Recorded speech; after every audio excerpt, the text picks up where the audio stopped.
நிதிக்கரை நண்பர்களுக்கு வணக்கம். நான் உங்கள் நிதிக்கரை சந்திரன். இன்றைக்கி வீடியோவில் நம்ம எதை பற்றி பார்க்க போகிறோம் அப்படின்னா, 2 நாளைக்கு முன்னாடி பத்திரிகை செய்தியெல்லாம் பரபரப்பாக பேசப்பட்ட E20 பெட்ரோல் நாடு முழுக்க அறிமுகம் செய்யப்படும். ஏப்ரல் 1ஆம் தேதி, அதாவது 2026 ஏப்ரல் 1 முதல் நாடு முழுவதும் இருக்கிற எல்லா இடங்கள்லையும் இதுக்கு மேலே E20 பெட்ரோல் தான் விற்பனை செய்யப்படும் அப்படின்னு சொல்லி செய்தி வந்துச்சு. ஆக்சுவலாக இது தொடர்பாக மத்திய அரசு வெளியிட்ட அறிவிப்பு ஒரு 10 நாளுக்கு முன்னாடியே வந்துடுச்சு. அதாவது 17 பிப்ரவரி அன்னைக்கே இது சம்பந்தமான அரசு அறிவிப்பு வந்துருச்சு. ஆனாலும் இது 2 நாளைக்கு முன்னாடி தான் பரவலாக டிவி மீடியாக்கள்லேயும் மற்ற செய்தி ஊடகங்கள்லாம் வந்துருந்துச்சு. இது பலருக்கு ஆச்சரியமான ஒரு புருவத்தை உயர்த்த வச்சுருக்கு. ஏன் அப்படின்னா, இது என்ன புதுசாக E20 பெட்ரோல் அப்படின்னு சாமானியர்கள் நினைக்கிறாங்க. கொஞ்சம் விவரம் தெரிஞ்ச ஆட்கள் பலருக்கும் இந்த E20 பெட்ரோல் அப்படிங்கிறது என்ன அப்படின்னு தெரிஞ்சிருக்கும். இந்த E20 பெட்ரோல் மட்டும் இல்லை, E10 பெட்ரோல் அப்படிங்கிறது தான் இன்றைக்கி நாம் கார் ஆகட்டும், பைக் ஆகட்டும், இந்த மாதிரியான பெட்ரோல் போடுற வாகனங்கள் எல்லாத்துலேயுமே நாம் இப்போ பயன்படுத்திக்கிட்டு இருக்கிறது E10 பெட்ரோல் அப்படிங்கிறதும் உண்மை. அதுவே நமக்கு பலருக்கு தெரியாது. விவரம் தெரிஞ்ச ஆட்கள், ஓரளவு படித்தவங்க, இது தொடர்பான விஷயங்களை ஆர்வமாக தெரிஞ்சுக்கிட்ட நபர் பலருக்கு தெரிஞ்சிருக்கலாம். சரி, இது என்ன E10 E20லாம் சொல்கிறீங்களே, இது என்ன அப்படின்னு நீங்கள் கேட்டிங்கன்னா, இந்த E20 அப்படிங்கிறது என்னென்னா, நாம் போடுற பெட்ரோல் இருக்கு இல்லையா வாகனத்தில், அந்த பெட்ரோலில் 20% எத்தனால் அப்படிங்கிற பொருளை கலக்கிறாங்க. அப்போது நம்ம 1 லிட்டர் பெட்ரோல் போட்டோம்னா அதில் 20% எத்தனால் இருக்கும். மீதி 80% தான் ஒரிஜினல் பெட்ரோல் இருக்கும். அதனோட கலவையை தான் நமக்கு இப்போ பெட்ரோல் பங்க் எல்லாத்துலேயுமே கொடுத்துட்ருக்குறாங்க. அதாவது 20%ங்கிறது ஏப்ரல் 1ஆம் தேதி நாடு முழுக்க அப்படி டிஸ்ட்ரிபியூட் ஆக ஆரம்பிக்கும். ஆனால் ஏற்கனவே சில இடங்களில் இந்த E20 பெட்ரோல் இப்போவே விற்பனையில் இருக்குது. E20 பெட்ரோல் விற்பனையில் இல்லாத பல இடங்களில் E10 அப்படிங்கிற பெட்ரோல் விற்பனையாகுது. அதாவது E10 அப்படின்னா என்னென்னா 10% எத்தனால் இருக்கும், மீதி 90% சுத்தமான பெட்ரோல் இருக்கும் அப்படிங்கிறது தான். ஸோ இது எதுக்காக இது இப்படி பண்ணுறாங்க? அப்போது நாம் இன்றைக்கி பெட்ரோல் போடுறோமே, அப்போ அது சுத்தமான பெட்ரோல் இல்லையா அப்படின்னு ஒரு சந்தேகம் உங்களுக்கு வந்ததுன்னா, பெட்ரோலோட சில பொருட்களை பெட்ரோல் மாதிரியே எரிபொருளாக பயன்படுத்தக்கூடிய சில பொருளை கலந்து நம்ம பயன்படுத்துறதுனால நமக்கு இந்த பெட்ரோலோட மூலப்பொருள் அப்படின்னு சொல்கிறோம் இல்லையா, கச்சா எண்ணெய், அதனோட இறக்குமதியை குறைக்க முடியும் அப்படிங்கிறது தான். இன்றைக்கி சூழ்நிலையில் இந்தியாவில் கிட்டத்தட்ட நம்மளோட தேவைகளுக்கு 85% கச்சா எண்ணெயை நம்ம வெளிநாட்டிலேருந்து இறக்குமதி தான் செய்கிறோம். மீதி ஒரு 15% இந்தியாவிலேயே பல இடங்களில் பல தனியார் நிறுவனங்களும், அரசு நிறுவனம், இந்தியன் ஆயில் கார்பரேஷனோ இல்லை ரிலையன்ஸ் கம்பெனியோ, இவங்க பல இடங்களில் ஆழ்துளை கிணறுகள் துரப்பண பண்ணி அதுலேருந்து எடுக்கிற கச்சா எண்ணெய் ஓரளவு பயன்படுத்துகிறோம். அது எல்லாமே சேர்ந்தால் ஒரு 15% தான் வரும். மீதி நம்மளோட நாட்டோட மொத்த தேவையில் 85% நாம் வெளிநாட்டிலேருந்து இறக்குமதி செய்கிறோம். இந்த மாதிரி இறக்குமதி செய்கிறதுக்கு நாம் பெரிய அளவில் டாலர்களை கொடுக்க வேண்டியிருக்கு. அப்படி நம்ம எவ்வளோ டாலர் கொடுக்குறோம் அப்படின்றத நம்ம கணக்கு பண்ணி பார்த்தோம்னா, கிட்டத்தட்ட அது 1 லட்சத்துக்கும் அதிகமான கோடி ரூபாய் மதிப்பு, 1 லட்சம் கோடிக்கும் அதிகமான இந்திய ரூபாய் மதிப்பில் நாம் பணத்தை கொடுத்து தான் இதை வாங்குகிறோம். அதனால் அதில் 85% குறைக்கணும் அப்படிங்கிற முயற்சியில் நீங்கள் எல்லாம் செய்தியில் பார்த்துட்ருப்பீங்க. நம்ம எந்த நாட்டுக்கிட்ட பெட்ரோல் வாங்குறது, கச்சா எண்ணெய் வாங்குறது அப்படிங்கிறதுல ஒரு பெரிய அரசியல் விவாதம் நடந்துகிட்ருக்கு. நம்ம உக்ரைன் வார் ஆரம்பித்ததுலேருந்து ரஷ்யா கிட்ட குறைஞ்ச விலையில் வாங்கணும் அப்படிங்கிறதெல்லாம் தெரியும். அதை நிறுத்தணும் அப்படின்னு சொல்லி ட்ரம்ப் சொல்கிறாரு அப்படிங்கிற விஷயமும் அரசியல் விவாதங்களில் பேசப்படுது இல்லையா. அது தவிர இப்போ வெனிசுலா கிட்டேருந்து நம்மளை வாங்க சொல்கிறாரு அப்படின்லாமும் செய்தி இருக்குது. அப்போது நம்மளோட தேவையை நம்ம எங்கே வாங்கணும் என்ன அப்படிங்கிறத மற்றவங்க டிசைட் பண்ணுறதுக்கு நம்ம அனுமதிக்கிறதா அப்படிங்கிறது அது அரசியல் விவாதம். ஆனால் நம்ம வெளிநாட்டிலேருந்து வாங்கிறத குறைக்கலாம் அப்படிங்கிறதுக்கான அரசு முயற்சி தான் இந்த மாதிரி எத்தனாலை கலக்கிறது. அப்போ எத்தனால் எங்கேருந்து வருது? அதுவும் வந்து பெட்ரோல் மாதிரி எரிபொருள்னு சொல்கிறாங்களே, அது எங்கேருந்து வருது அப்படின்னா, இந்தியாவில் வந்து எத்தனால் உற்பத்தி வந்து 2, 3 பொருட்கள்லேருந்து வருது. பெருமளவு வந்து உற்பத்தி செய்கிறது வந்து சர்க்கரை ஆலைகள்லாம் இருக்காங்க இல்லையா, அவங்க வந்து கரும்பை வந்து பிழிஞ்சு அதுலேருந்து சாறு எடுத்து அதுலேருந்து சர்க்கரையை பிரிக்கும்போது எத்தனால் அப்படின்னு சொல்லி பொருள் பிரிஞ்சு வரும்.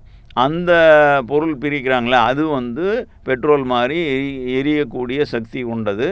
அதனால தான் வந்து அந்த எத்தனாலை நம்ம பயன்படுத்துகிறோம். ஸோ அந்த எத்தனாலை பயன்படுத்துறது 20%, பெட்ரோல் 80%, இது ரெண்டும் கலந்து நமக்கு கொடுக்கணும். ஆனால் ஒரு 10 நாளுக்கு முன்னாடி அந்த நோட்டிஃபிகேஷன் சொல்கிறேன் இல்லையா, அந்த நோட்டிஃபிகேஷனில் இன்னொரு தகவல் சொல்லியிருக்காங்க. என்ன அப்படின்னா, அந்த பெட்ரோல் வந்து RON 95 அப்படிங்கிற ISI தரத்தோடு இருக்கணும் அப்படின்னு இன்னொரு விஷயம் சொல்லியிருக்காங்க. அது என்ன RON 95 அப்படின்னா, அது டெக்னிக்கலாக போனால் நிறைய விஷயங்கள் பேச வேண்டியிருக்கும். ஆனால் அதனோட சாராம்சம் என்ன அப்படின்னா, எரியறதுல சிக்கல் இல்லாமல் எளிதாகவும் நல்லாவும் எரியக்கூடிய ஒரு தன்மை கொண்ட விஷயம் அப்படிங்கிறது தான் அது. அந்த மாதிரி பார்க்கும்போது நமக்கு எத்தனாலுக்கு வந்து அந்த ஆக்டான் நம்பர் வந்து 108 வரையும் இருக்குது. அதில் குறைஞ்சபட்சம் 95ஆவது இருக்கணும். அப்படிங்கிற போது ஒரு மினிமம் ஸ்டாண்டர்ட், இதுக்கு குறைவாக இருந்துடக்கூடாதுன்னு ஒரு லெவலை ஃபிக்ஸ் பண்ணி அந்த தரத்தோடு நமக்கு பெட்ரோல் கொடுக்கணும் அப்படிங்கிறது தான் மத்திய அரசு வெளியிட்டிருக்கிற சர்க்குலர்லேருந்து நம்ம புரிஞ்சுக்கிறோம். இது தவிர இப்போ நாடு முழுக்க அப்படின்னு சொன்னாங்க இல்லையா, அது சம்மந்தமாக ஒரு சின்ன ரிலாக்ஸேஷனும் அந்த நோட்டிஃபிகேஷனில் இருக்குது. என்ன அப்படின்னா, சில நேரங்களில் சில காரணங்களால் ஒரு குறிப்பிட்ட ஏரியாவில் நம்ம இந்த பெட்ரோலை சப்ளை பண்ண முடியல அப்படின்னா, அந்த மாதிரி காரணங்கள் அடிப்படையில் மட்டும் கொஞ்சம் ரிலாக்ஸேஷன் இருக்கும். ஆனால் அது நிரந்தரமான ரிலாக்ஸேஷன் இல்லை. அடுத்தடுத்து வரக்கூடிய காலங்களில் அந்த பிரச்சனையை நாம் தாண்டி வரும்போது அங்கேயும் ஆக்டான் 95 தரத்தோடு உள்ள E20 பெட்ரோல் தான் வந்து விற்பனை செய்யணும் அப்படிங்கிற ஒரு நிலைமை வந்திருக்கு. இப்போது ஆக்டான் 95 தரத்தோட பெட்ரோல் கிடைக்குது அப்படின்னு சொல்கிறோம். அதில் 20% எத்தனால் கலந்துருக்கு அப்படிங்கிறீங்களே. அப்போது பெட்ரோல் வந்து நம்ம இறக்குமதி செஞ்சு அதிலேருந்து பிரித்து எடுத்ததுலேருந்து வராது. அதுக்கு ஒரு விலை இருக்கும். எத்தனால் உள்ளூர்லேயே உற்பத்தி செய்கிறது தானே, அப்போது அது வந்து விலை கம்மியாக கிடைக்கும். அதில் ஒரு 20% நீங்கள் இதில் சேர்க்குறீங்கள, அப்போது எங்களுக்கு பெட்ரோல் விலையை குறைச்சி கொடுக்கணும் அப்படின்னு நம்ம வந்து எதிர்பார்த்தோம் அப்படின்னா, அது வந்து நல்ல நியாயமான சந்தேகம்தான்.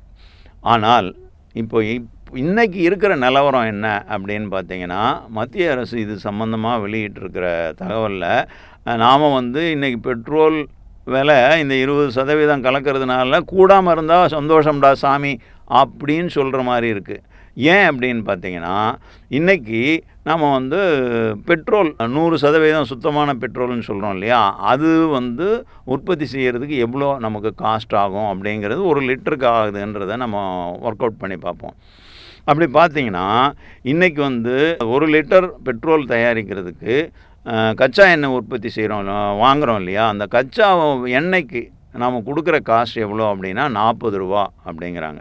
அதாவது 40 ரூபா செலவு பண்ணி வாங்கின கச்சா எண்ணெயை பிரித்தா அப்போ நமக்கு கிடைக்கிறது வந்து இந்த 1 லிட்டர் பெட்ரோலுக்கான விஷயம்னு. சரி, அந்த பிரித்து எடுக்கிறோம் இல்லையா, அந்த ரிஃபைனிங் ப்ராசஸ் அப்படின்னு சொல்லுவாங்க. அந்த ரிஃபைனிங் ப்ராசஸுக்கு எவ்வளோ காஸ்ட் ஆகுது 1 லிட்டர் பிரிக்கிறதுக்கு அப்படின்னா ₹5.66 ஆகுது அப்படிங்கிறாங்க. சரி, இப்போது அப்போ என்ன விலைக்கு விற்கிறீங்க? இந்த பெட்ரோல் பிரித்து எடுக்கிற நிறுவனங்கள் இருக்கலாம், ரிலையன்ஸ் இருக்கலாம், இந்தியன் ஆயில் கார்ப்பரேஷன் இருக்கலாம், HPCL இருக்கலாம், இப்படி பல நிறுவனங்கள் இருக்குது. அவங்க வந்து இதை வந்து டீலருக்கெல்லாம் கொடுக்குறாங்க இல்லையா, அப்போ என்ன விலைக்கு கொடுக்குறாங்க அப்படின்னு பார்த்தீங்கன்னா ₹55.66 கொடுக்குறாங்க. இப்போது இதில் என்ன ₹10 எக்ஸ்ட்ரா இருக்க மாதிரி இருக்குது அப்படின்னு கேட்டிங்கன்னா உண்மைதான். அந்த ₹10 எக்ஸ்ட்ரா வந்து பஃபர் அப்படின்ற மாதிரி சொல்கிறாங்க. எதனாலனா, நம்ம கச்சா எண்ணெய் இறக்குமதி பண்ணுறோம் இல்லையா, அந்த கச்சா எண்ணெய் இறக்குமதி பண்ணுறது வந்து கூட குறைய மாறுறதுக்கான வாய்ப்புகள் இருக்குது. அதே மாதிரி இதில் வந்து இந்த ஆப்ரேஷனல் காஸ்ட்லேயும் கூட கொஞ்சம் கூட குறைய ஆகும். அதனால் அதுக்கு ஒரு பஃபர் அப்படிங்கிற மாதிரி ஒரு குஷனாக ஒரு ₹10 வச்சுருக்காங்க. அப்படி பார்க்கும்போது குரூடுக்கு ₹40, அது ரிஃபைனிங் ப்ராசஸுக்கு ₹5.66, அப்புறம் இந்த பஃபர் ₹10 சேர்ந்து ₹55.66 தான் வந்து இந்த பெட்ரோலிய நிறுவனங்கள் 1 லிட்டர் பெட்ரோலை வந்து சப்ளை பண்ணுறதுக்கு தயாராகிறாங்க. சரி, அப்போ ஏன் நம்ம வந்து இன்றைக்கி இவ்வளோ விலை கொடுக்குறோம் அப்படின்னு கேட்டிங்கன்னா, அதுக்கப்புறம் தான் இந்த மேலே வரி வருது. என்னென்ன மாதிரியான வரியெல்லாம் வருது அப்படின்னா, நம்ம ஏற்கனவே பட்ஜெட் தொடர்பான சொற்கள் பற்றி பேசினோம் இல்லையா? அப்போது அதில் வந்து ஒரு வரி மத்திய அரசு வசூலிக்குதுன்னு சொன்னோம். எக்ஸைஸ் டியூட்டி அப்படின்னு சொன்னோம் இல்லையா? Central exercise. அந்த வகையில் சென்ட்ரல் எக்ஸைஸ் டியூட்டின்னு சொல்லி 1 லிட்டர் பெட்ரோல் மேலே இன்றைக்கி வந்து ₹19.90 வரி விதிக்கப்படுது. அதுக்கு அடுத்தது மாநில அரசுகளும் வரி விதிக்கும் அப்படின்னு சொல்லி நம்ம சொல்லியிருந்தோம் இல்லையா? அந்த வகையில் வேட் அப்படிங்கிற மாதிரி, அதாவது வேல்யூ ஆடட் டேக்ஸ் அப்படிங்கிறது மாதிரி அந்தந்த மாநில அரசுகள் பெட்ரோல் மேலே வரி விதிக்கிறாங்க. அந்த வரி எவ்வளோ அப்படின்னா இன்றைக்கி ₹20.50 ₹22 வரையும் வேரி ஆகுது. இது இப்போ நான் சொல்கிறது எல்லாமே வந்து தமிழ்நாட்டை பொறுத்த விலை. அது தவிர அப்புறம் டீலர் அவங்களுக்கு வந்து கமிஷன் கொடுக்கணும். அதாவது பெட்ரோல் பங்க் வச்சு நடத்துகிறாங்க இல்லையா? அவங்களுக்கு வந்து ஒரு கமிஷன் கொடுக்கணும். அது 1 லிட்டருக்கு எவ்வளோ கொடுக்குறாங்க அப்படின்னு பார்த்தீங்கன்னா, இன்றைக்கி ₹2.58 ₹3 வரையும் வந்து அவங்களுக்கு கமிஷனாக கொடுக்குறாங்க. இது போக இந்த எண்ணெய் உற்பத்தி நிறுவனங்கள் இந்த ரிஃபைனிங் பண்ண இடத்துலேருந்து எடுத்துகிட்டு போய் அந்த டீலருக்கு சப்ளை பண்ணணும் இல்லையா? அப்போது அதுக்கான டிரான்ஸ்போர்ட்டேஷன் காஸ்ட் இருக்குது. அந்த டிரான்ஸ்போர்ட்டேஷன் காஸ்ட் அப்படிங்கிற வகையில் இன்றைக்கி வந்து 1 லிட்டர் பெட்ரோலுக்கு ₹1 ₹1.50, அதாவது ₹1.50 வரையும் செலவாகுது அப்படிங்கிற மாதிரி கணக்கிட்டு, அதனால் இப்போது இன்றைக்கி சூழ்நிலையில் 1 லிட்டர் பெட்ரோல் உற்பத்தி செஞ்சு அந்த உற்பத்தி நிறுவனம் வந்து டீலர் மூலமாக உங்களுக்கு டெலிவரி பண்ணுறதுக்கு எவ்வளோ காஸ்ட் ஆகும் அப்படின்னா ₹99.64 ₹102.06 வரையும் வேரி ஆகக்கூடிய சூழ்நிலை இருக்குது. அதை நம்ம வந்து இப்போ ஆவரேஜாக எடுத்துக்கிட்டோம்னா ₹100.85 அப்படிங்கிற மாதிரி சொல்லலாம். அப்போது 1 லிட்டர் பெட்ரோலுக்கு ₹100.85 இன்றைக்கி வந்து நாம் வாங்கும்போது நமக்கு ஆகக்கூடிய செலவு அப்படிங்கிற மாதிரி சொல்லலாம். சரி, பெட்ரோலுக்கு இந்த செலவு பண்ணுறீங்க, அப்போது எத்தனாலுக்கு என்ன ரேட்டு அப்படின்னு கேட்டிங்கன்னா, எத்தனால் நம்ம ஏற்கனவே என்ன சொன்னோம், அது வந்து பெருவாரி இந்தியாவில் வந்து சர்க்கரையிலேருந்து பிரித்து எடுக்கிற அந்த எத்தனால் அதுதான் வந்து மிகப்பெரிய அளவில் இந்தியாவில் வந்து பயன்படுது. இது இல்லாமல் மக்காச்சோளத்துலேருந்து அதை பிரிக்கிறாங்க. அது தவிர அரிசி மாதிரி தானியங்கள்லேருந்தும் பிரிக்கிறாங்க. இப்படி பல வகையில் இன்றைக்கி நடைமுறையில் இந்தியாவில் இருக்கிறது. ஆனால் இது 3த்தில் நாம் அதிகமாக உற்பத்தி செய்கிறதுங்கிறது வந்து கரும்புலேருந்து தான், ஓரளவு வந்து மக்காச்சோளத்துலேருந்து தான் பண்ணுறோம். ஸோ இப்படி பண்ணுறதுல நமக்கு இதுக்கு என்ன விலை அடக்கமாகுது அப்படின்னு சொல்லி பார்த்திங்கன்னா, அதான் 2025 ஆண்டு நிலவரப்படி இன்றைக்கி வந்து சர்க்கரை உற்பத்தி ஆலைகள் வந்து கரும்பு வாங்குகிறாங்க இல்லையா? அவங்க வந்து ஒரு குவிண்டாலுக்கு ₹35 கொடுத்து வாங்குகிறாங்க அப்படின்னா, அதை ப்ராசஸ் பண்ணுறதுக்கு வந்து ₹20 ₹30 வரையும் காஸ்ட் ஆகுன்றாங்க. அதாவது 1 லிட்டர் எத்தனாலுக்கு. அது தவிர நீங்கள் 1 டன்னு கரும்பை வந்து பயன்படுத்தி அதிலேருந்து எத்தனால் பிரித்து எடுத்திங்கன்னா 70 லிட்டர் வரையும் உங்களுக்கு வந்து எத்தனால் கிடைக்குங்கிறாங்க. ஸோ இந்த கணக்கெல்லாம் வச்சு பார்க்கும்போது நாம் பெட்ரோலோட இன்றைக்கி கலக்கிறோம் இல்லையா? அந்த எத்தனால் 1 லிட்டருக்கு எவ்வளோ காஸ்ட் ஆகுதுன்னா ₹66 ₹71 வரையும் ஆகுது அப்படின்னு சொல்கிறாங்க. நமக்கு இங்கே பெட்ரோலோட அடக்க விலை, அதாவது நிறுவனம் தயாரித்து டீலருக்கு கொடுக்கறதுக்கு முன்னாடி எவ்வளோ காஸ்ட் ஆகுதுன்னு சொல்லி பார்த்தோம், ₹55.66. எத்தனாலுக்கு எவ்வளோ ஆகுது? ₹66 ₹71 வரையும் ஆகுதுங்கிறாங்க. அப்போது எத்தனால் தான் விலை கூட இருக்குது. நமக்கு கச்சா எண்ணெயிலேருந்து பிரிக்கிற பெட்ரோல் வந்து அதை விட வந்து விலை கம்மியாக இருக்குது. எந்த இடத்துல அப்படின்னா அந்த உற்பத்தி, அதாவது பிரித்து எடுத்து அந்த நிறுவனம் வெளியே அனுப்புறதுக்கு முன்னாடி அந்த நிறுவனத்தோட காஸ்ட்டு. அப்படி இருக்கும்போது இதில் ஒரு 20%, அதில் ஒரு 80% கலந்து நமக்கு கொடுக்குறாங்க அப்படின்னா அந்த வேலையை செய்கிறது அந்த பெட்ரோலிய உற்பத்தி நிறுவனங்களே தான். அதை எங்கே பண்ணுறாங்கன்னா, அந்தந்த நிறுவனம் வந்து பல இடங்களில் டெப்போ வச்சுருப்பாங்க. அந்த டெப்போவில் இதை கலந்து அதை எடுத்து லாரியில் ஏற்றிக்கிட்டு வந்து நம்ம பெட்ரோல் பங்க்குக்கு சப்ளை பண்ணிட்டு போவாங்க. ஸோ அதனால் இந்த மாதிரியான நடைமுறை காஸ்ட்டில் அதனால தான் நம்ம வந்து இன்றைக்கி பெட்ரோலுக்கு நம்ம கொடுக்குறது கிட்டத்தட்ட ₹100 ஒட்டி இருக்குது அப்படிங்கிறது பார்த்தோம். அதுக்கான காசு எவ்வளோ அப்படின்னு நம்ம இங்கே கம்பேரிசன் பார்க்கும்போதும் ₹100 ஒட்டி இருக்குது அப்படிங்கிறது தெரியுது. இப்போது நம்ம இதுவரையும் எத்தனாலை பயன்படுத்திகிட்டு இருக்கோமே, எப்போத்துலேருந்து நம்ம பயன்படுத்துகிறோம் அப்படின்னு பார்த்தீங்கன்னா 2014 ஆண்டே இந்த முயற்சி வந்து தொடங்கிருச்சு. அன்னையிலேருந்து எத்தனாலை கொஞ்சம் கொஞ்சமாக பயன்படுத்திகிட்டு இருந்தோம். இப்போது ஆரம்பத்தில் சொன்ன மாதிரி இப்போ நம்ம பயன்படுத்துறது 10%. நாடு முழுக்க எல்லா இடத்துலையும் எங்கே எடுத்துக்கிட்டிங்கனாலும் 10% கட்டாயம் இருக்கும். சில இடங்களில் 20% இருக்கும். ஆனால் வர ஏப்ரல் 1ஆம் தேதியிலேருந்து எல்லா இடத்துலையும் 20% எத்தனால் கலந்த பெட்ரோல் அப்படிங்கிற மாறப்போகுது. அப்போது இவ்வளோ நாள் நாம் எத்தனால் கலந்து பெட்ரோல் விற்கிறதுனால அந்த அளவு வந்து க்ரூட் ஆயில் இறக்குமதியை குறைச்சிருப்போமே. அப்போ எவ்வளோ குறைச்சிட்டிங்க, இதுவரையும் என்னத்தை சேவ் பண்ணியிருக்கீங்க அப்படின்னு நாம் தெரிஞ்சுக்க முயற்சி பண்ணோம்னா கிட்டத்தட்ட 1.4 லட்சம் கோடி அளவு. இது எப்போத்துலேருந்துன்னா 2014 இன்றைக்கு வரையும் இத்தனை 10 ஆண்டுகள் தாண்டி இருக்கு இல்லையா. அந்த 10 ஆண்டுகளில் 1.4 லட்சம் கோடி ரூபாய் வந்து இந்த எத்தனால் பயன்பாட்டுனால நாம் வந்து இறக்குமதியை குறைச்சிருக்கோம் அப்படிங்கிற தகவல் வந்து நமக்கு மத்திய அரசு ஆவணங்கள்லேருந்து கிடைக்குது. இந்த மாதிரியான முயற்சி நாடு முழுக்க தீவிரமாக அமல்படுத்துகிறாங்களே, அதுக்கான காரணங்கள் என்னென்ன மத்திய அரசு சொல்லுது அப்படின்னா, பிரதானமாக அவங்க வந்து 3 காரணங்கள் சொல்கிறாங்க. ஒன்று வந்து கச்சா எண்ணெய் இறக்குமதி மூலமாக நாம் வந்து அந்நிய செலாவணி செலவை குறைக்கலாம் அப்படிங்கிறது தான் வந்து பிரதான காரணம். அந்நிய செலாவணி குறித்து தனியாக ஒரு வீடியோ ஒன்றும் நம்ம சேனலில் இடம்பெற்றிருக்கு. இதை வந்து நீங்கள் டீட்டெயிலாக தெரிஞ்சுக்கணுன்னா அதில் போயும் பார்க்கலாம். ஏன்னா அந்நிய செலாவணிங்கிறது நமக்கு ரொம்ப முக்கியமானது. ஏன்னா ஏற்றுமதி இறக்குமதி வணிகம் நடக்கிறது வந்து அந்நிய செலாவணி கையிருப்பு அடிப்படையில் தான் நடக்குது. அதனால் அது ரொம்ப முக்கியம். ரெண்டாவது காரணம் வந்து இந்த எத்தனால் பயன்படுத்துறது மூலமாக வாகனங்கள்லேருந்து வெளியாகிற புகை இருக்கு இல்லையா, அந்த புகையில் காற்றை மாசுபடுத்தக்கூடிய நச்சு வாயுக்கள் வந்து குறைவு அப்படிங்கிறது முக்கியமான காரணம். அதாவது 100% பெட்ரோலை நம்ம பயன்படுத்தி வாகனத்துலேருந்து வெளியே வர புகையில் எவ்வளோ தூரம் வந்து நச்சு காற்றுன்னா இதில் வந்து மோஸ்ட்லி அவங்க எதை சொல்கிறாங்கன்னா ஓரளவு கார்பன் டை ஆக்சைடு, அதுக்கப்புறம் கார்பன் மோனாக்சைடு, அது தவிர வந்து சில சல்ஃபர் டை ஆக்சைடு மாதிரியான சில வாயுக்கள், அதாவது க்ரீன் ஹவுஸ் கேஸ் அப்படிங்கிற மாதிரியான விஷயங்கள் சொல்கிறாங்க இல்லையா. அந்த க்ரீன் ஹவுஸ் கேஸஸ் அளவை வந்து குறைக்கலாம் அப்படிங்கிறதுக்கு தான் வந்து இந்த எத்தனாலை வந்து பெட்ரோலோட பயன்படுத்துகிறாங்க. ஏற்கனவே 10% கலந்தபோது ஓரளவு குறைஞ்சிருக்கு. இப்போ 20% கலக்கும்போது இன்னும் கொஞ்சம் கூடுதலாக குறையும். அதனால் நாம் வந்து சுற்றுப்புற சூழலை பொறுத்தவரையில் அதை வந்து அந்த திசையில் நம்ம வந்து ஒரு பாசிட்டிவான நடவடிக்கையாக இதை பார்க்கலாம் அப்படின்ற மாதிரி சொல்கிறாங்க. இது தவிர நீங்கள் அப்பப்போ செய்திகளில் பார்த்துருப்பீங்க, டெல்லியில் வந்து மிகப்பெரிய அளவு பொல்யூஷன் இருக்குது, மக்களுக்கு வந்து மூச்சு விடுறதுல சிரமம் இருக்குது, அந்த மக்களே வந்து கிட்டத்தட்ட ஒரு ஃபேக்ட்ரிக்குள்ளே இருக்கிற மாதிரியான சூழ்நிலையில் தான் எல்லாருமே இருக்கிறாங்க அப்படின்லாம் செய்திகள் பலதும் பத்திரிகையில் வந்திருக்கு, டிவியில் வந்திருக்கு, பார்த்துருப்பீங்க இல்லையா. அந்த மாதிரியான ஒரு சூழல் ஏற்படக்கூடாது அப்படிங்கிறது இந்த மாதிரியான நடவடிக்கைக்கு இன்னொரு காரணம்.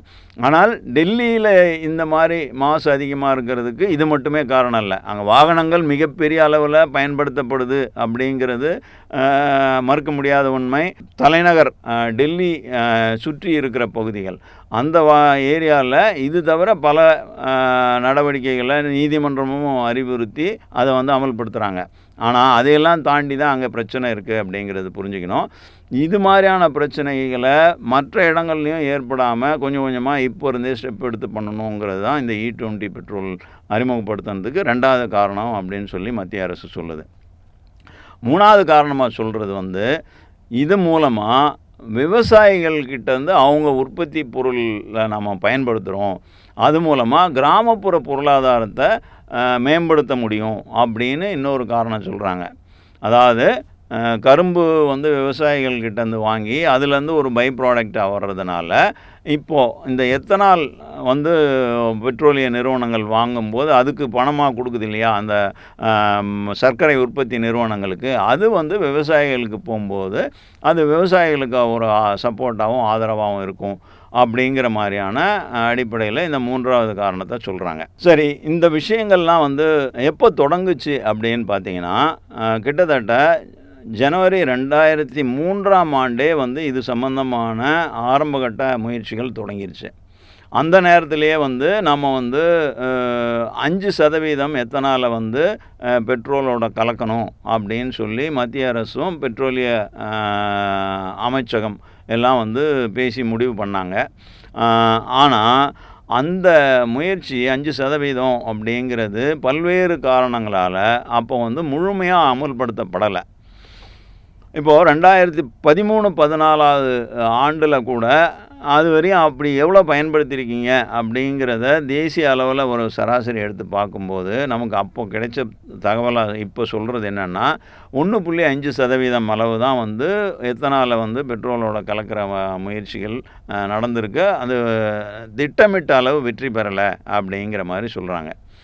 அதுக்கப்புறம் இந்த 2014 ஆண்டு பிஜேபி கவர்மெண்ட் முறை ஆட்சிக்கு வந்தபோது அவங்க சீரியஸாக இந்த முயற்சி பண்ணி அந்த 5% அப்படிங்கிறத வந்து அமுல்படுத்துறதுக்கான நடவடிக்கைகள்லாம் எடுத்தாங்க. அதுக்கப்புறம் 2022 ஆண்டில் வந்து இந்த 5%ங்கிறத 10% மாற்றணும் அப்படிங்கிற ஒரு அறிவிப்பை வெளியிட்டு அதுக்கான முயற்சியில் ஈடுபட்டாங்க.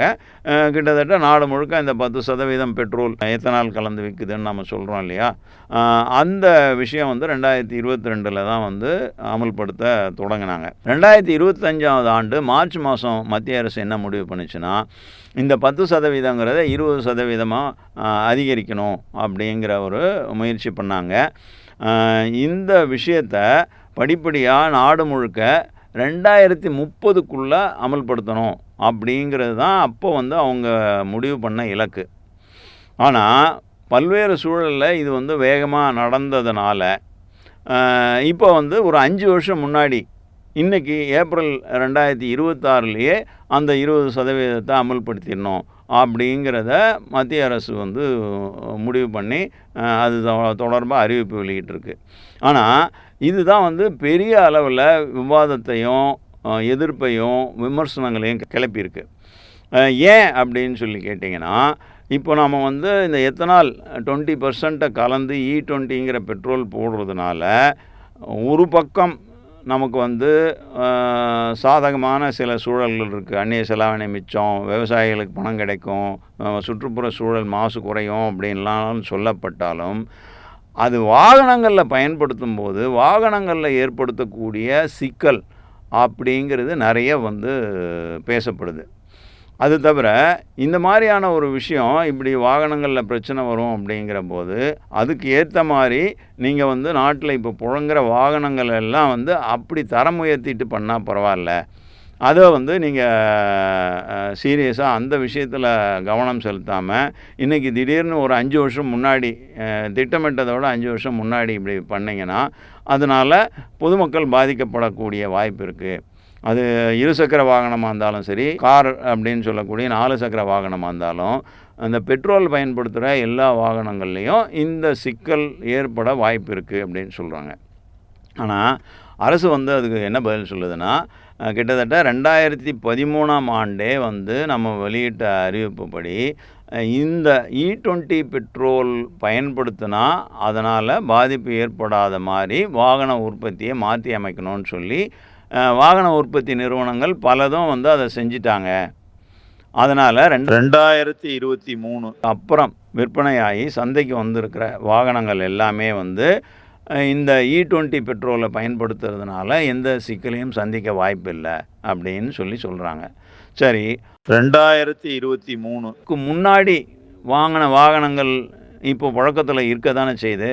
நாடு முழுக்க அந்த மாதிரியான வாகனங்களில் நீங்கள் இந்த E20 பெட்ரோல் போட்டிங்கன்னா அவங்களுக்கு பாதிப்பு வரும் இல்லையா அப்படின்னு சொல்லி ஒரு கேள்வி தான் வந்து எதிர்த்தரப்புலேருந்து ரைஸ் பண்ணுறாங்க.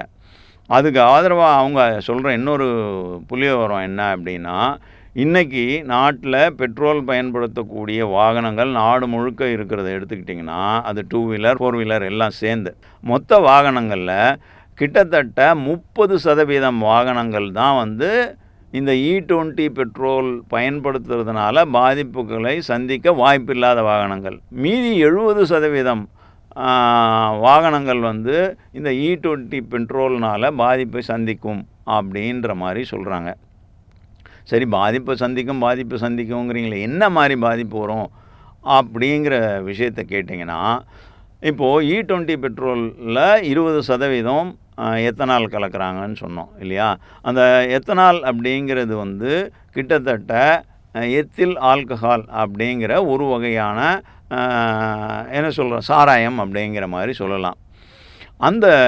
அதனோட தன்மை என்ன அப்படின்னு பார்த்தீங்கன்னா, இப்போது பெட்ரோலோட மூலக்கூறில் ஆக்சிஜன் மூலக்கூறு கிடையாது.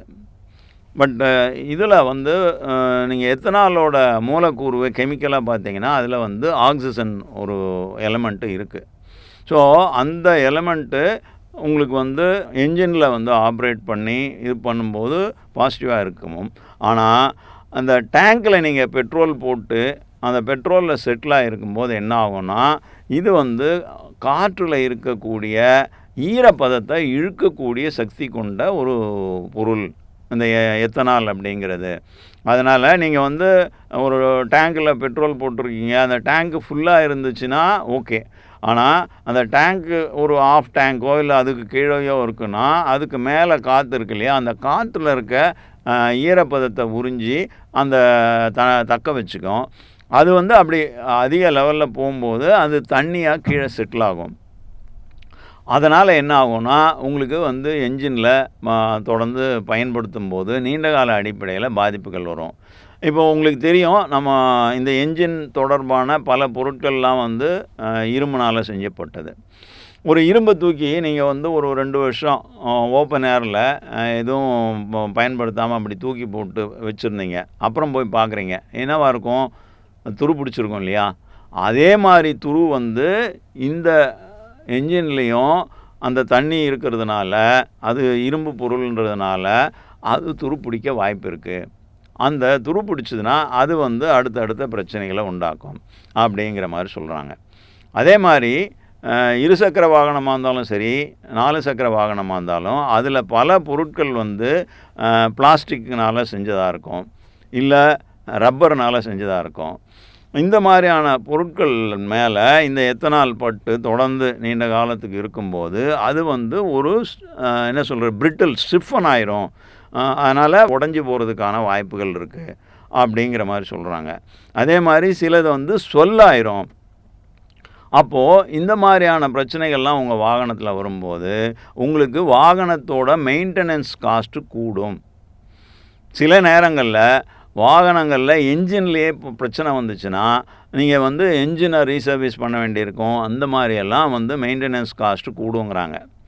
இது தொடர்பாக நாம் வந்து இந்த அதாவது 2 வீலர் 4 வீலர் இந்த மாதிரியான வாகனம் தொடர்பாகவே தனியாக பத்திரிகைகள் வந்துட்டுருக்கு இல்லையா, ஆட்டோ கார் அப்படின்னு இருக்குது, தமிழில் கூட மோட்டார் விகடன் அப்படின்னு ஒரு பத்திரிகைலாம் வருது. இதெல்லாம் என்னத்தை பற்றி பேசுவாங்கன்னா, முழுக்க 2 வீலர் 4 வீலர் அதனோட சேல்ஸு, அதனோட மெயின்டெனன்ஸு, அதில் வரக்கூடிய புதிய தொழில்நுட்பம் பற்றி எல்லாமே பேசுவாங்க.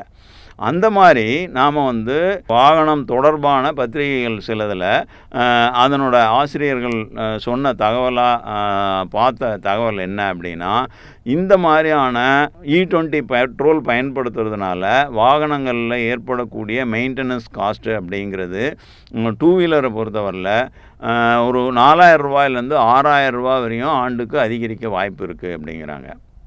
அதே மாதிரி 4 வீலரில் எடுத்துக்கிட்டிங்கன்னா அது வந்து 30,000லேருந்து 1,00,000 வரையும் கூட மாறுபடும். அதனால் அது வந்து ஏதோ நீங்கள் பெட்ரோலை பயன்படுத்த ஆரம்பித்த உடனே அடுத்த நாளே வந்துடும் அப்படிங்கிற மாதிரி சொல்ல. ஆனால் உங்கள் வாகனம் வந்து E20 பெட்ரோலை பயன்படுத்துறதுக்கு தகுதியான வாகனம் இல்லை. ஏன்னா 2023க்கு முன்னாடியே நீங்கள் வாங்கிட்டீங்க. அதுக்கு முன்னாடி உற்பத்தி பண்ண வாகனம். அதுக்கு வந்து E20 பெட்ரோலை பயன்படுத்துறதுக்கான கட்டமைப்பு இல்லை. அந்த கட்டமைப்பு இல்லாததுனால நீங்கள் தொடர்ந்து அதை பயன்படுத்தும் போது அதனால் ஏற்படக்கூடிய பாதிப்புனால் 2 வீலரில் 4000லேருந்து 6000 ரூபா வரையும் மெயின்டெனன்ஸ் காஸ்ட்டு கூடுறதுக்கு வாய்ப்பு இருக்குது. 4 வீலர் எடுத்துக்கிட்டிங்கன்னா அதில் வந்து 30,000லேருந்து 1,00,000 வரையும் கூட வந்து மெயின்டெனன்ஸ் காஸ்ட்டு கூடுறதுக்கு வாய்ப்பு இருக்குது அப்படிங்கிறாங்க. ஆனால் அரசு தரப்புலேருந்து என்ன சொல்கிறாங்கன்னா இதை மறுக்கிறாங்க. அது தவிர அரசு தரப்பில் இந்த விஷயத்தில் என்ன சொல்கிறாங்கன்னா, இவ்வளோ தூரம் பாதிப்புகள் இருக்க வாய்ப்பில்லை அப்படின்னு சொல்கிறாங்க. இன்னொரு விஷயம், இந்த E20 பெட்ரோலில் இருக்க பிரச்சனை என்ன அப்படின்னு பார்த்தீங்கன்னா, இதனோட மைலேஜ் குறையும். இப்போ நீங்கள் 2 வீலர் ஆகட்டும் இல்லை 4 வீலர் ஆகட்டும், அதனோட மைலேஜ் வந்து அதாவது 1 லிட்டர் பெட்ரோல் போட்டிங்கன்னா அதில் எவ்வளோ தூரம் நீங்கள் பயணம் செய்ய முடியும் அப்படிங்கிற அளவு வந்து குறையும் அப்படிங்கிறாங்க. ஓரளவு இதை வந்து அரசு வந்து ஒத்துக்கிட்டாலும் இது சம்மந்தப்பட்ட நிறுவனமாக ஆராய்ச்சி பண்ண முடிவுகளை கொடுங்க அப்படின்னு கேட்டிருக்காங்க. அந்த விஷயத்தில் automotive research association of India அப்படின்னு சொல்லி ஒரு அமைப்பு இருக்குது. அவங்க தான் வந்து கிட்டத்தட்ட இந்த மாதிரி வாகன உற்பத்தி தொடர்பான ஆராய்ச்சி பணிகள்லாம் ஈடுபடக்கூடிய இந்திய நிறுவனம். அந்த நிறுவனம் ஆராய்ச்சி பண்ணி என்ன சொல்கிறாங்க அப்படின்னா, இந்த மைலேஜ் குறையிறது அப்படிங்கிறது வந்து 2023க்கு முன்னாடி பண்ண வாகனமாக இருந்தால் அதில் வந்து 6லேருந்து 8% வரையும் உங்களுக்கு வந்து மைலேஜ் குறையிறதுக்கான வாய்ப்புகள் இருக்குது அப்படின்னு சொல்கிறாங்க. இந்த வாகன உற்பத்தி நிறுவனங்கள் இருக்காங்க இல்லையா, அவங்க வந்து என்ன சொல்கிறாங்கன்னா 8% வரையும் வாய்ப்புகள் இருக்குது. அது எல்லா வாகனங்கள்லேயும் 8% இருக்கும்னு சொல்ல முடியாது. ஏன்னா அந்த வாகனத்தை மெயின்டைன் பண்ணுற ஆள் அதை எந்த அளவு வந்து கையாளுறாங்க அப்படிங்கிறதெல்லாம் பொறுத்து இது வந்து 8% வரையும் குறையும் அப்படிங்கிறாங்க. ஆனால் வட மாநிலங்களில் ஏற்கனவே இந்த பிரச்சனை பற்றி எரிஞ்சிக்கிட்டு இருக்கு. அங்கே வந்து பப்ளிக் பலரும் வந்து அரசுக்கு எதிராக இது சம்பந்தமான கருத்து சொல்லிகிட்டு இருக்காங்க. வட இந்திய சமூக ஊடகங்கள் நம்ம மாதிரி சோஷியல் மீடியாவில் இது பெரிய ஹாட் டிபேட்டாக இருக்குது.